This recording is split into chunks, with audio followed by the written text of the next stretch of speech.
Imagine an ancient warship on a modern journey of discovery that could change everything you thought you knew about the Vikings. Draken is the world's largest Viking ship that we could even conceive of. It was important for me to investigate, are these Viking ships as good as the sources tells us? Everything on this ship can kill me. If I was a Viking, I would have turned right the f around and gone back in. It's insane. The settlement in North America is only temporary. Did they die? Did they starve? Did they freeze to death? We're finding new things all the time. I think we should be able to end the debate once and for all. This is Viking Quest, America.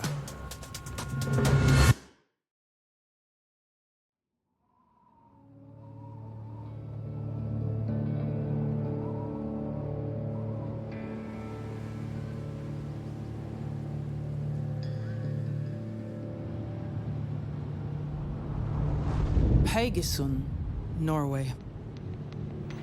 In the home of the ancient Viking kings, a unique project is underway. Sier jeg, en skål for draken Harald Hårfagre. We have a limited time here on Earth. I think that everyone should try to live out some of their dreams. Big or small, doesn't matter. Og jeg sier skål. Sigurd Ase is a local businessman and entrepreneur whose dream is to rewrite the pages of Viking history. He's assembled a team, 10 of Scandinavia's best shipbuilders, and he's asked them to build the largest and the most comprehensive Viking longship ever attempted in modern times. I had to do it. Sigurd said, we will try to recreate one of the great ships mentioned in the sagas that really conquered the sea. How can we do that? The way I see it, the Viking ship technology was that time's rocket science. It was important for me to investigate, are they as good ships as the sources tells them? They describe these Viking ships not as ships, but as birds flying over the sea surface.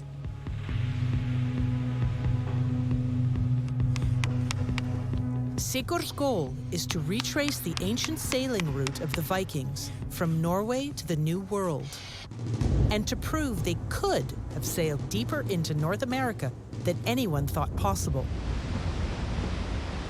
The mission will pit his ship and crew head-to-head against the punishing power of the North Atlantic. To many, it's a death wish. And I was like, are you crazy? Like, you can't sail across the Atlantic with an open boat. It's insane.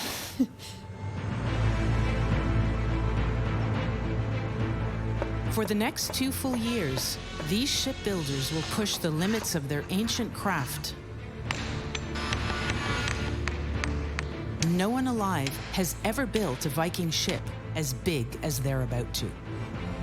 Draken is the world's largest Viking ship that we know of, that we could even conceive of.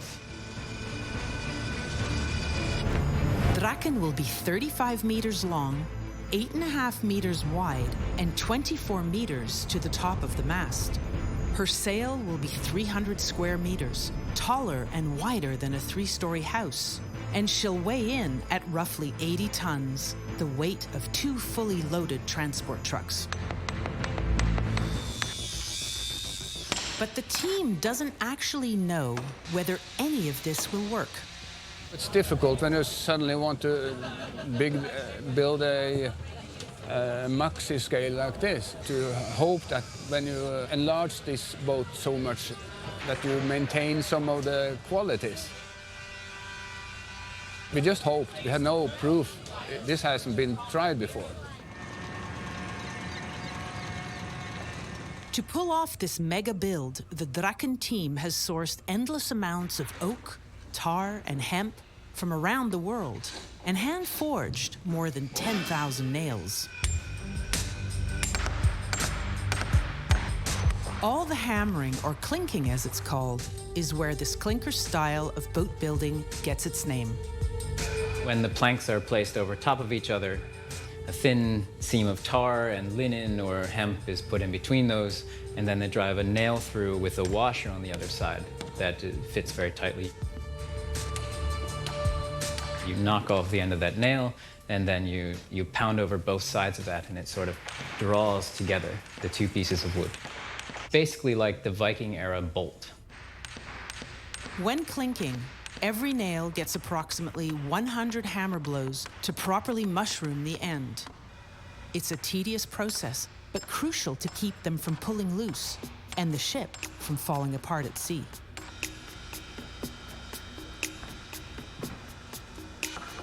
One of the most unique aspects of clinker boat building is that compared to more contemporary wooden ship construction, it's done in reverse. The planks that form the outer hull of the ship are added first. Then come the ribs and the rest of the structural frame. Every rib needs to be custom shaped to perfectly fit against the inside of the hull. If they don't, they could change the hull's shape, or worse, create weak points throughout the ship. Draken is old construction. Everything is for real. The material, the methods we work is the same as they probably did it 1,000 years ago. After more than a year of construction, Draken is starting to look like a real Viking ship.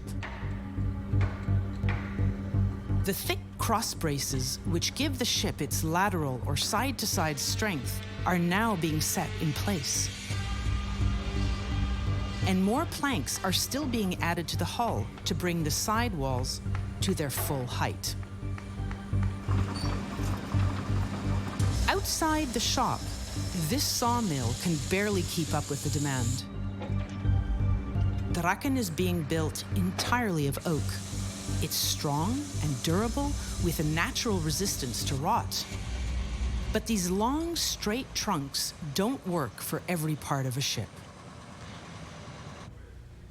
The Vikings figured out a solution to use the natural bend where the trunk and the roots meet. It's called the knee.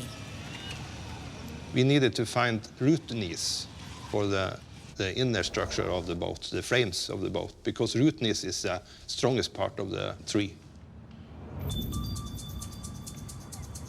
Since the Viking Age, timber has been selected from specific parts of the tree for crafting specific elements of a clinker boat.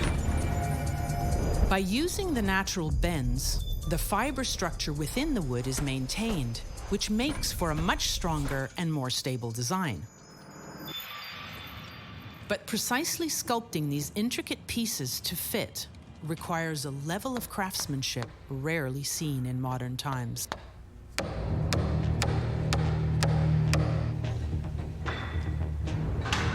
The question remains, will this handmade wooden giant have what it takes to face the North Atlantic's worst beating? Obviously a bit nervous about that, because even though it was a very physically strong structure when we made it, you never know how this will behave at sea. The Draken shipbuilders and crew will need to dig deep, just as their ancestors did 1,000 years ago. But who were the Vikings? The answer may surprise you. If they were in a military environment, yes, they probably would have worn a helmet. There's no evidence that they had horns on. Around the world, advances in modern science are revealing new and unexpected discoveries. This perception that DNA, Viking DNA, is Scandinavian isn't quite accurate. Discoveries that challenge everything we think we know about these fearsome men and women of legend. It wasn't just simply a society of straight men and straight women. You know, we get references to homosexual activity.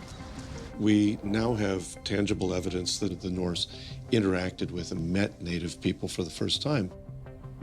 We're finding new things all the time. We think we've got the answers, but we haven't because something else crops up.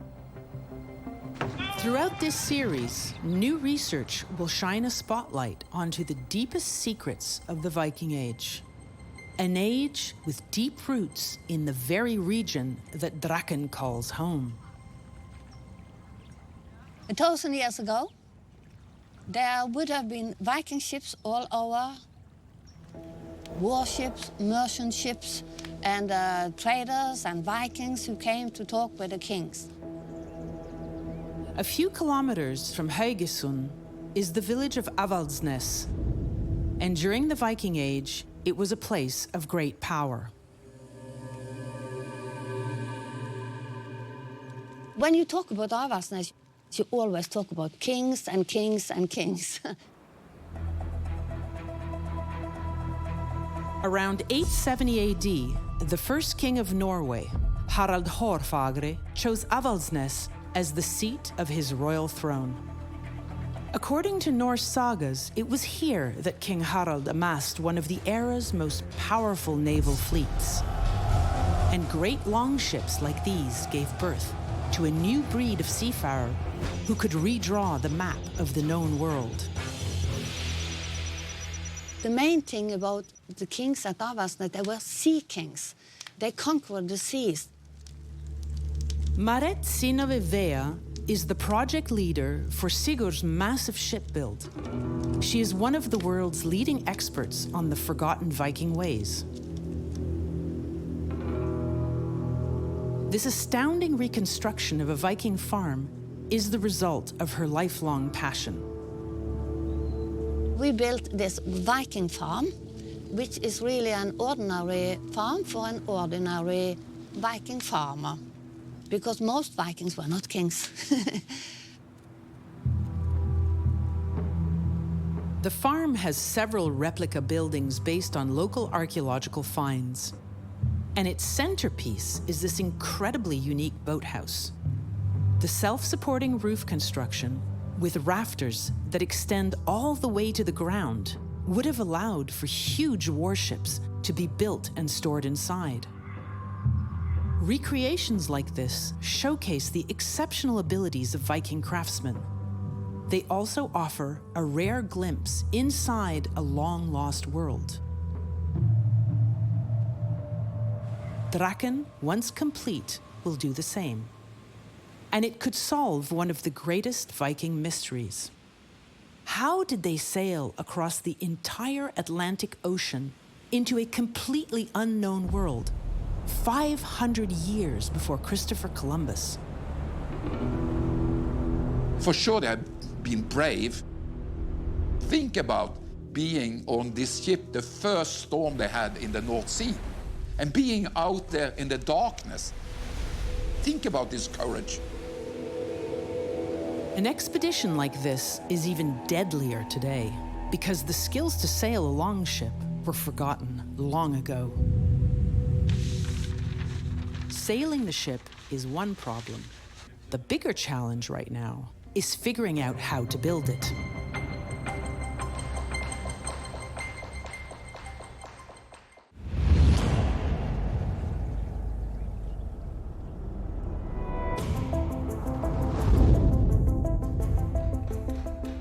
It's less than 6 months to the launch of the largest Viking longship built in modern times, and the team is racing to get her ready. Unfortunately, the Vikings left very little behind for us to understand. So most of what we do today is our own interpretation. The Draken shipbuilders in Haugesund, Norway, have no historical blueprint to go on, and the rock carvings and tapestries left behind by the Vikings yield no specific clues. But early inspiration comes from an ancient text. The Old Norse sagas, they tell mainly about Norwegian kings. But if you look at the sagas, you can find some information about Viking ships. The Norse sagas are a collection of Scandinavian stories passed down for centuries by word of mouth before finally being written out. Although tales of magic and fantasy are scattered throughout, the events at the saga's core are supposedly real. And some believe many of the details are too. The saga of King Harald Hårfagre tells that he had a ship called Draken. That's the reason we named it the ship Draken. The word Draken translates to dragon. Dragon ships were ornate, massive warships sailed by wealthy Viking chieftains and kings. But the sagas mention nothing about how these dragon ships were constructed. So I asked around, who is the one who really knows everything about this? We got hold of one name, and that was Jon Bojer Godal.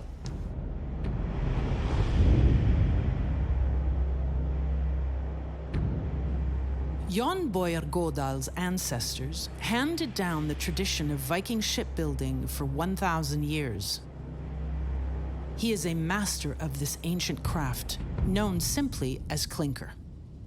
When you build modern wooden boats in a little bigger style, the planks are laying like this. And in the clinker, it's laying like this. The overlapped planks in the hull of a clinker-built boat help to create a lightweight vessel that can twist and flex with the waves. A huge advantage on the open sea. When you do it like this, you shape the hull as flexible. It goes like this in the sea, so you can have a light ship being high in the sea and just playing with the waves. But the clinker style has only been tested in modern times on small boats. And Sigurd wants a ship bigger than anyone alive has ever built. A clinker boat that massive and heavy might rip itself to shreds in the storm-battered North Atlantic. But Jon knows an ancient code, a sort of golden ratio for boat dimensions. And he's convinced that a supersized clinker-built Viking ship will sail. When the code is right, the boat will be seaworthy.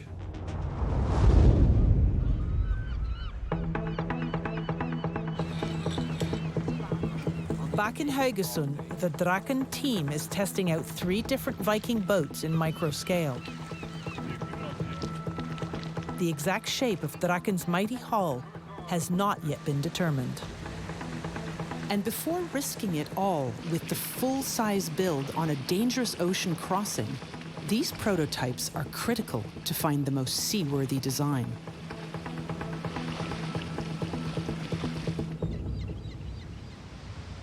So we get 3 different hulls, small different.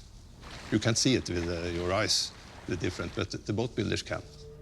The 3 hulls being tested are minor variations from one another, and all are based on the same historic design.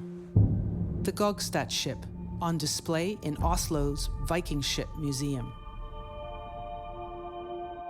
In 1881, a 9th century Viking longship was unearthed from a burial mound in Gokstad, Norway. Thanks to the blue clay it was buried in, the Gokstad ship is one of the best preserved wooden Viking longship specimens ever found, which makes it the best piece of historical evidence the shipbuilders have to work with. But a millennium of burial and decomposition did undoubtedly deform the remains. And the Draken team has concerns. They are in bits and pieces, and when you are going to put them together, we are dependent about the interpretation of the archaeologists, and not many of them are really boat builders. Sigurd and his team are putting those archaeologists' interpretation on trial. One of the microboat hulls is an exact match of the Gokstad recreation. Another is the boat builder's own interpretation of the Gokstad remains.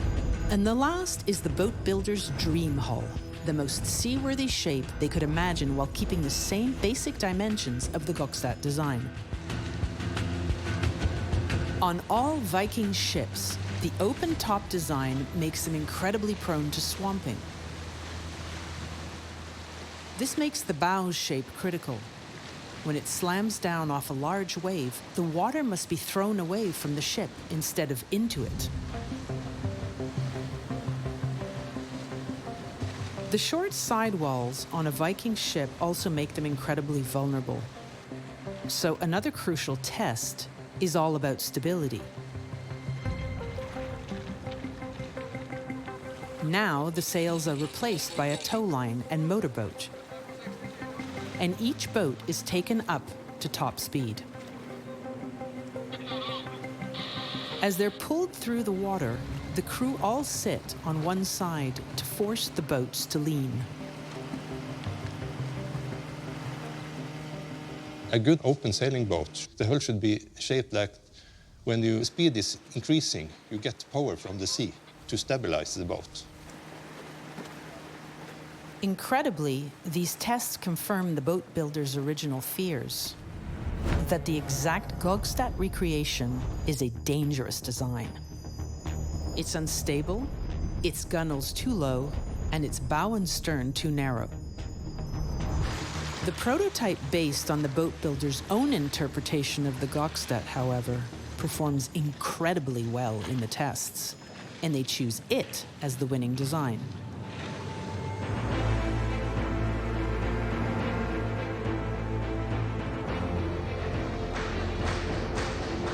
Back at the workshop, Draken's midship stringers are being set in place.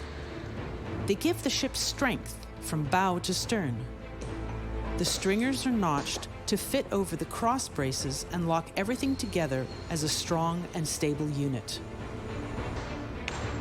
But every step of a clinker boat build is a balancing act between rigidity and flex. And at this massive, untested scale, the proper balance is still anyone's guess. We did all the calculation, but the risk we can see is not what you take, it takes you down. It's what you don't see. You do your best in risk management and then you pray.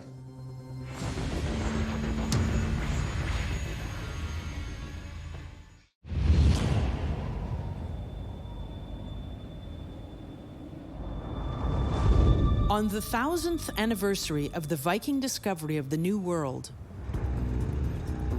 a major milestone 4 years in the making has finally arrived. A Viking ship is about to be launched that its builders hope will retrace the historic Atlantic crossing.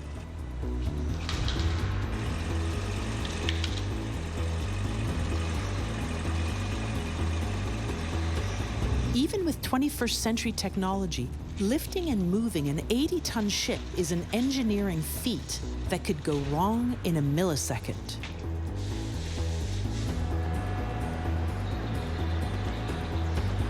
But as Draken inches closer to the sea, it's the crushing pressure of the historic challenge ahead that weighs heaviest on her crew. When I saw her for the first time in Haugesund, I was speechless and thought, what am I doing here? What is happening here? This is too crazy.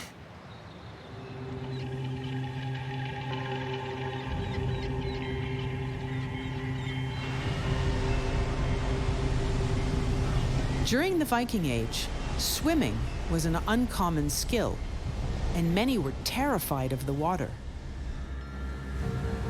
The ocean was a foreboding place where unknown monsters laid in wait. Vikings faced this fear with the courage for which they are now legendary. Maritime culture was really important in Norway. If we go back to the Viking Age, because of that, they developed really cutting-edge shipping technology.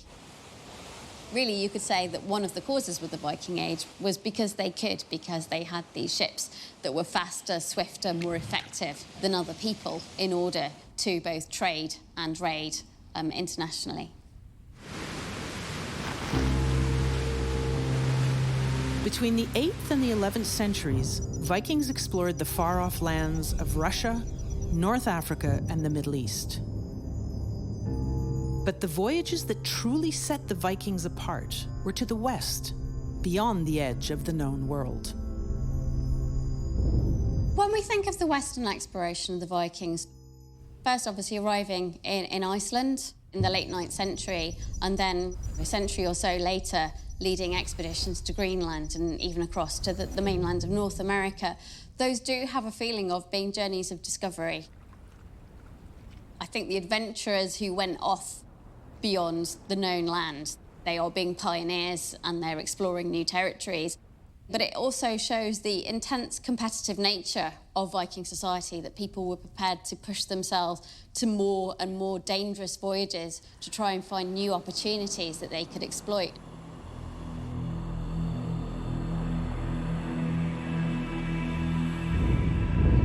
The most remarkable Viking discovery is a settlement in North America dating from 1,000 years ago. L'Anse aux Meadows is perched on the northern tip of the Canadian island of Newfoundland. This site proves that the Vikings made it to the New World almost 500 years before Columbus. Expeditions were sent out and they encountered this land they called Vinland. The Vinland sagas tell of a new land southwest of Greenland, and many believe L'Anse aux Meadows is it. The term Vinland means the land of vines, which suggested they might have headed south enough to encounter areas where grapes were cultivated. But there are no grapes in northern Newfoundland. And that opens an explosive possibility that Vikings explored even further into North America. If you look, I'm sure that you could find more settlements, perhaps also farther south in America, because it's not a long voyage from Greenland to North America.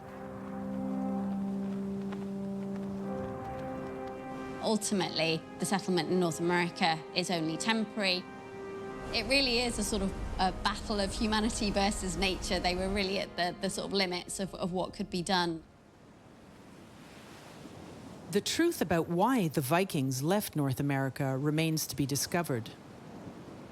But L'Anse aux Meadows proves beyond all doubt they were masters of the sea.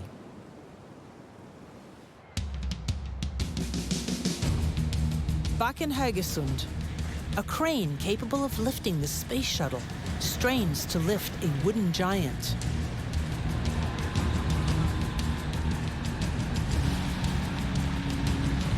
And it takes every hand available to gently guide Draken into the sea.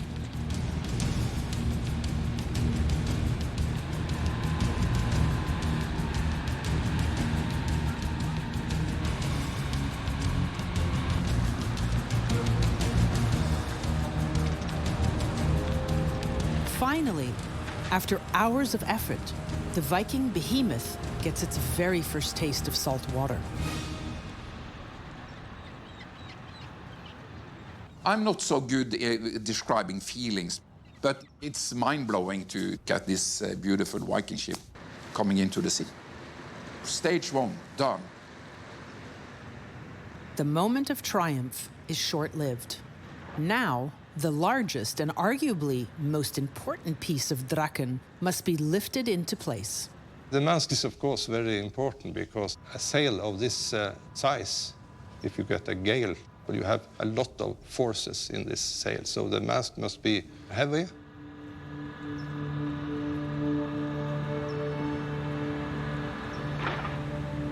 Carved from a massive Swedish spruce, the mast measures 24 meters tall and weighs 2 tons, so it too needs a crane to move. According to tradition, a coin is placed beneath the base of the mast during construction for good luck.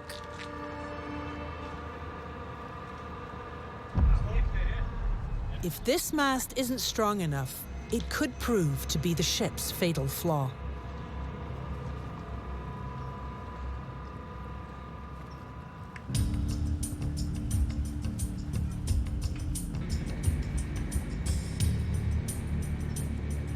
Finally, it's time to hoist Draken's massive square sail for the very first time. It's all hands on deck to winch 300 square meters of crimson red silk into place. A mighty sail that, in theory, will be capable to propel the ship more than 25 kilometers an hour. We know from the sagas that the rich Viking kings and the chieftains, they could have silk sails. Silk is the strongest natural fiber you find. Stronger and lighter weight than the much more common wool sails of the Viking Age, this is the perfect crowning jewel for a ship named for a king.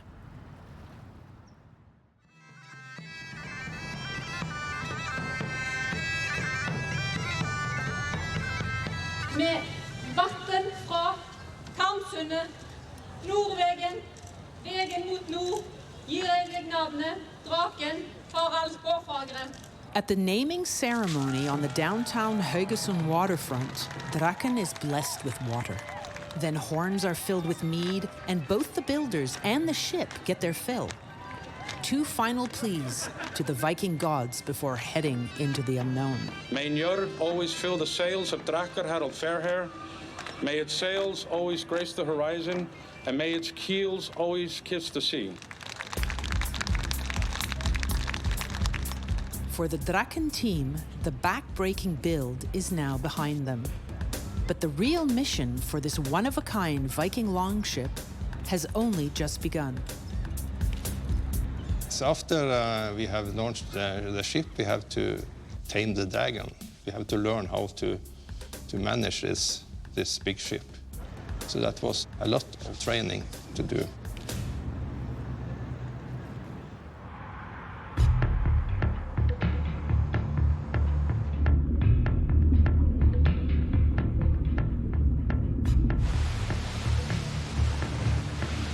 Now, Draken's official sea trials kick into gear. 18! 19!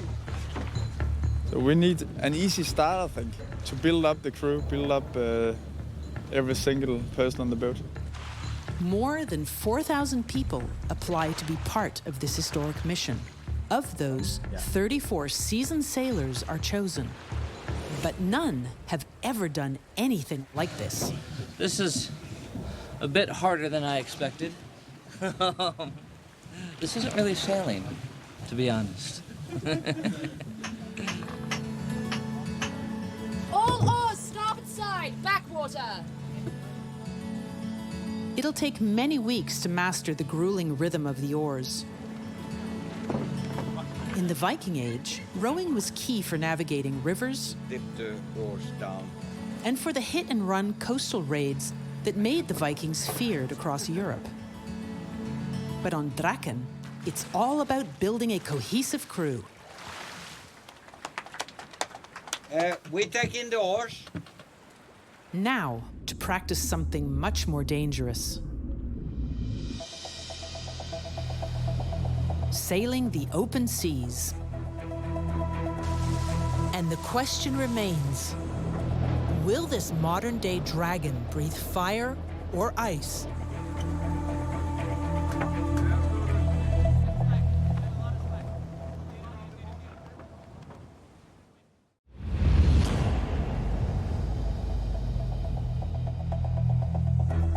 It's been 4 years since the plan to build the world's largest Viking longship kicked into gear.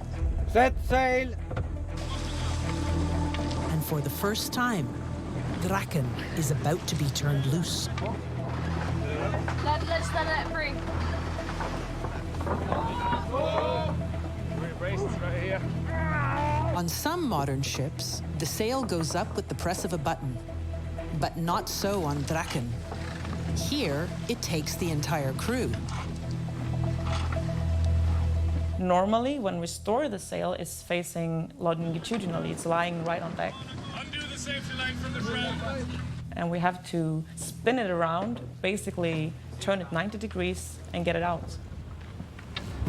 The yard, which is the crossbar that holds the top of the sail in place, is 17 meters long and weighs 1.5 tons. Lock up! More people to the brace. And getting it out from underneath the shrouds, the long ropes that run from the sides of the ship to the top of the mast, is one of the many complex maneuvers this crew will face. Can you hold it down here? We're on it, man. It's extremely important that we do this coordinated.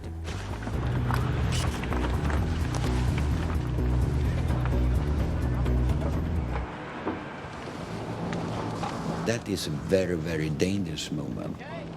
It's very demanding, takes all the crew, and in heavy seas, the rolling and the dangling around with the yard is a very, very dangerous thing for the crew. So they have to be trained on this situation. To do it every day means that you practice it every day, and then it's quick when there is a real emergency. The sea trials, by definition, are all about trial and error. And on Draken, the learning curve is steep. I remember I was really questioning myself, okay, I'm really going to do this, right? Because I had never sailed on that kind of ship before, and it was so open. I was not used to the ropes are just hanging directly from the rig. They're not secured in any way on the deck. Let's untie the reef!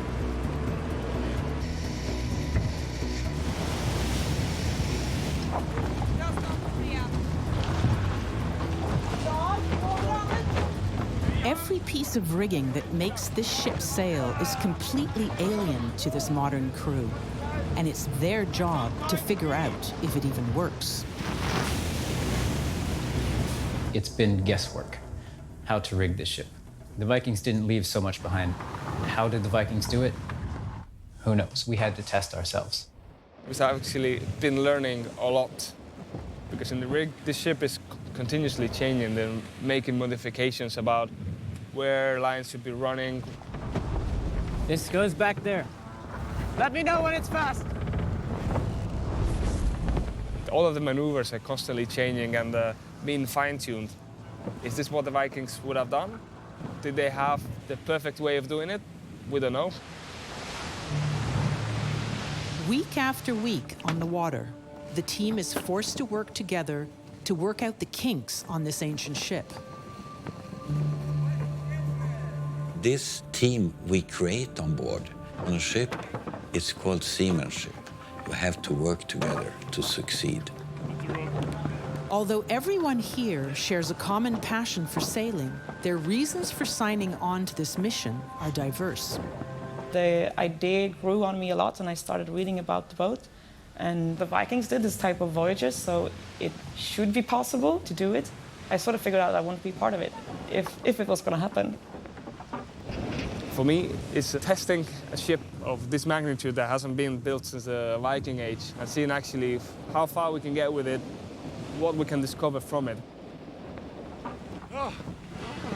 All those things that never got written, all those things that never got studied, all that knowledge, something that we have the chance to actually bring out during this voyage. Draken's modern Viking crew is drawn from 10 different countries around the world. To some, that cultural melting pot may seem untrue to this quest's Viking roots. But the latest science disagrees. There isn't a simple Viking genetic signature. The Vikings were themselves diverse.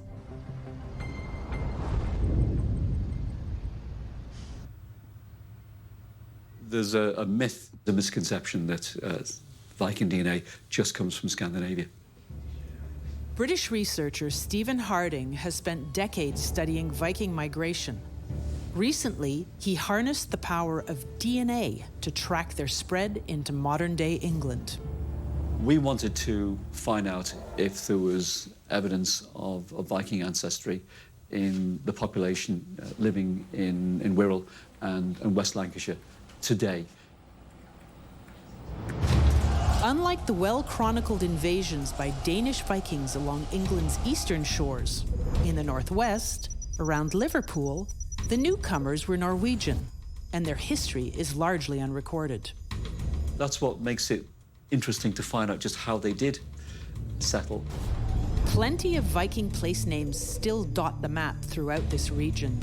In towns like Frankby, Pensby, West Kirby, and Formby, the by suffix comes from an Old Norse word for farmstead. But Stephen wants to know if ancient Viking blood still flows through northwest England today. We took the measurements, we did the comparisons. The results came out quite interesting, really, because we found that up to 50% of the DNA admixture seemed to be Scandinavian in origin. In other words, half the genetic material of the people examined in this study came from Scandinavia. This research paints a clear picture that Viking DNA poured into every corner of the globe that they went. And we're now learning that genetic mixing went both ways. The Viking Age is a complex thing. It involved many different cultures. It wasn't just a one-way transmission of people, say, traveling from Norway and settling lots of different settlements. They would develop, relationships with local people, and other people might have joined them on Viking expeditions, therefore becoming Vikings themselves. So there's no sense that being a Viking is an ethnically exclusive thing. So Viking ships weren't brimming with blonde-haired and blue-eyed warriors like we once imagined. But one fact is undisputed about ancient Viking blood. It was rich beyond measure in curiosity, courage, and conviction. For sure, you had to look at the horizon and sail away because you had the mountains behind you, in your back. You looked forward and you were curious about what is under the horizon. So you had to do it. Back in Haugesund, those traits are now being tested in every member of the Draken's brand new crew. But up next is the trial of all trials. Draken's first big push into open water, more than 100 kilometers from the safety of any shore. The punishing wind and waves of the North Sea will push every square inch of this ancient design to the brink. And while success will pave the way for Sigurd's bold vision, a history-shattering voyage to the New World, failure could send 80 tons of oak and 34 human lives to the bottom of the sea. Show ships, this is Minister of Traffic, Minister of Traffic.